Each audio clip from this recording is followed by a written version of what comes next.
திரு சுப்பிரமணி உளவுத்துறையின் முன்னாள் உயர் அதிகாரி தற்போது நம்முடன் இணைப்பில் வருகிறார். வணக்கம் சார். மிக முக்கியமான மிக சந்தோஷமான செய்தி, இந்தியாவுக்கு மட்டுமல்ல உலக மக்களுக்கே மகிழ்ச்சியான செய்தி.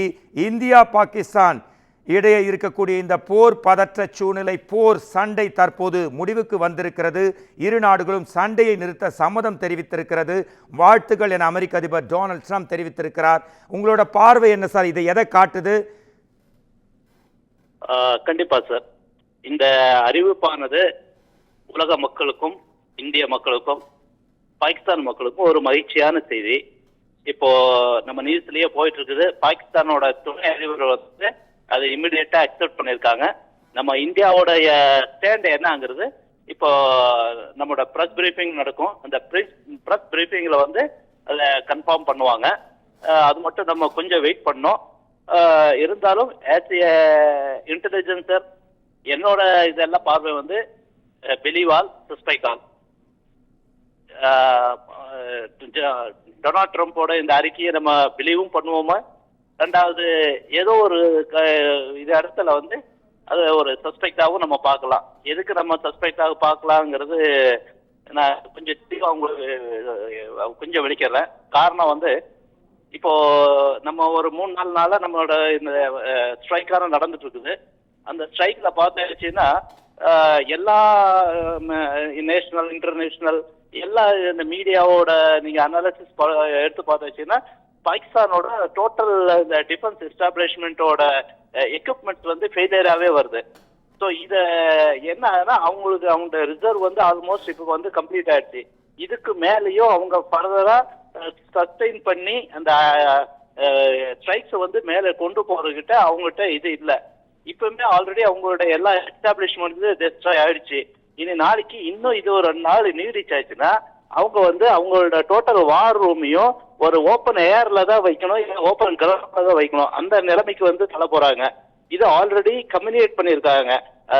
யூஎஸோட அண்டர் செக்ரட்டரி மார்க் ரூபியோ சரி, அப்புறம் சவுதி அரேபியாவோட எக்ஸ்டர்னல்ஸ் எம்ஓஎஸ் அவங்களும் சரி, அவங்க முந்தா நாள் வந்து இந்தியா கொடுத்துருந்தாங்க. நேற்று அவங்க பாகிஸ்தான்ல போய் பேசியிருந்தாங்க. அதே மாதிரி அண்டர் செக்ரட்டரி மார்க் ரூபியோ வந்து பாகிஸ்தானோட பிரைம் மினிஸ்டரோட நேற்று பேசினாங்க. நேற்று இது கரெக்டா அவங்களுக்கு வரல. அதனால நேற்று கூட அவங்க வந்து ஜெனரல் ஆசிப் முனீரோட பேசியிருந்தாங்க. அதுக்கப்புறம் தான் இந்த 2 நாடு வந்து கண்டினியூஸா டே அண்ட் நைட் வந்து அந்த இதுல அந்த ஃபார்முலால பேசி கடைசியில் இந்த முடிவு வந்திருக்காங்க. அது நடந்ததுன்னா எல்லாத்துக்குமே மகிழ்ச்சி. இருந்தாலும் இந்த நிலைமை வந்து இந்தியா வந்து அவ்வளோ ஈஸியா எடுக்காது. பிகாஸ் இந்தியாவுக்கு பாகிஸ்தான் பத்தி தெரியும், அமெரிக்காவை பத்தி தெரியும், எல்லாத்துக்குமே தெரியும். இருந்தாலும் நம்மளுடைய மூவ்மெண்ட்ங்கிறது வெரி கான்சியஸா இருக்கும். ஃபர்தர் ஏதாவது எஸ்கலேஷன் அதாவது இருந்தேன்னா அதுக்கு ரிட்டாலியேட் பண்ற மாதிரியும் நம்ம வந்து இனி ப்ரிப்பேர் பண்ணுவாங்க. செகண்ட்லி, இந்த போர் நிறுத்தம் சீஸ்ஃபயர்ங்கிற அந்த ஸ்பேஸ் வந்து it may be the chance of Pakistan to strengthening and procuring the equipment to retaliate further attack. அததான் நம்ம பார்க்கிறது சார். சார், டொனால்ட் ட்ரம்ப் என்ன அறிவிச்சிருக்காருன்னா இமீடியட் சீஸ்ஃபயரை வந்து இந்திய இராணுவத்தோட முதன்மை செய்தி தொடர்பாளரோ இல்லை இராணுவ மந்திரியோ இல்லை பிரதமரோ இந்த மாதிரி முக்கிய தலைவர்கள் நம்ம சைட்லேருந்து அறிவிக்கணும். அது மட்டும் இல்லை, இது போர் நிறுத்த ஒப்பந்தம் அப்படின்றாங்க. Offensive defensive. சோஃபார் இந்தியா தீவிரவாத முகாம்கள் மேலே தான் தாக்குதல் நடத்துது. அது மட்டும் இல்லை, பாகிஸ்தானோட ட்ரோனையும் ஏவுகணையும் ஒரு தடுப்பாட்டம் தான், டிஃபென்சிவாக தான் போனாங்க. இன்னும் அஃபென்சிவாக இந்தியா தன்னோட சூப்பர் பவரை இன்னும் காமிக்கவே ஆரம்பிக்கல இந்த போரில். இந்த சமயத்தில் போர் நிறுத்தப்பட்டிருக்கிறது, மகிழ்ச்சி தான். இந்திய தரப்பிலிருந்தும் அதிகாரப்பூர்வமாக பாகிஸ்தான் தரப்பிலிருந்தும் இந்த சீஸ்ஃபயர் இமீடியட் சீஸ்ஃபயர் தொடர்பான அறிவிப்பு எப்போது வெளிவரும்? கண்டிப்பா இன்னைக்கு ஒரு 5:30 நம்மளோட பிரஸ் பிரீஃபிங் ஒன்று இருக்கும்னு சொல்லியிருந்தாங்க. பட் சின்ன ஒரு டிலே ஒன்று இருக்குது. மேபி இதுக்கான இந்த இதெல்லாம் இருந்திருக்கும். நம்மளோட பிஎம்ஓல பார்த்தாச்சுன்னா பிஎம்ஓட ரெசிடென்ஸ்ல வந்து குறைஞ்சது ஒரு 3 மணி நேரமா டாப் ஆபீசர்ஸோட மீட்டிங் நடந்துட்டு இருக்குது. அந்த மீட்டிங்கோட அவுட்கம் என்னங்கிறது வந்து இன்னும் எக்ஸ்டர்னல் மினிஸ்ட்ரி இருக்கு, இன்னும் அனௌன்ஸ் இது வரல. அவங்களுக்கு அந்த மினிட்ஸ் வந்த பின்னாடி தான் அவங்க நம்மளோட இந்தியாவோட ஸ்டாண்ட் என்னங்கிறது வந்து நம்ம பிரஸ் பிரீஃபிங் மூலமா நாட்டு மக்களுக்கு வந்து தெரிவிப்பாங்க. So we have to wait for that time. அதுக்காக நம்ம இன்னும் கொஞ்சம் வெயிட் பண்ண வேண்டியிருக்கும். அதுக்கப்புறம் தான் நம்ம இந்தியாவோட ஸ்டாண்ட் என்னன்னு நம்மளுக்கு தெரிய வரும். பாகிஸ்தானோட ஸ்டாண்ட் வந்து நம்ம பொது வெளியிலையும் சோசியல் மீடியாவிலும் தெரிஞ்சுக்கலாம். ஆனா இந்தியா வந்து அபிஷியலா என்ன ஸ்டாண்ட் எடுக்கிறாங்கிறது வந்து இன்னும் ஒரு அரை மணி நேரத்திலயோ இல்லை 1 மணி நேரத்திலயோ நம்ம பிரஸ் பிரீஃபிங் மூலம் நம்ம வந்து தெரிஞ்சுக்கலாம் sir. So within an hour ஒரு 60 நிமிடத்துக்குள்ள 1 மணி நேரத்துக்குள்ளேயே இதற்கான அதிகாரப்பூர்வ அறிவிப்பு வெளியாகலாம் அப்படின்னு சொல்றீங்க. முன்னதாகவே இந்தியா தரப்புல இந்தியா மீது குண்டு வீச்சில்ல குண்டு ஊசி வீசினா கூட தொடர் தாக்குதல் தீவிரவாதிகள் மேல இருக்கும் அப்படின்ற ஒரு நிலைப்பாடு இருக்கு. தொடர்ந்து பாகிஸ்தான் இந்த மாதிரி தான் தீவிரவாதிகளை ஊக்குவிக்கும், அவங்க இராணுவத்திலேயே தீவிரவாதிகள் சப்போர்ட்ல தான் இயங்குதுன்னு எல்லா முன்னாள் இராணுவ வீரர்களும் இராணுவ அதிகாரிகளும் எல்லாருமே சொல்றாங்க. பயங்கரவாதிகளுக்கும் பாகிஸ்தான் இராணுவத்திற்கும் நெருங்கிய தொடர்பு இருக்கு, அந்த இராணுவம் தான் ஆப்ரேட் பண்ணுதுன்னு. ஸோ தொடர்ந்து இதே மாதிரி வாலாட்டாம இருக்கணும்னா இந்தியா என்ன மாதிரியான நடவடிக்கைகள் ஒப்பந்தத்தில் நம்ம அவங்க கையெழுத்து போட வைக்கணும் சார்? கரெக்ட்.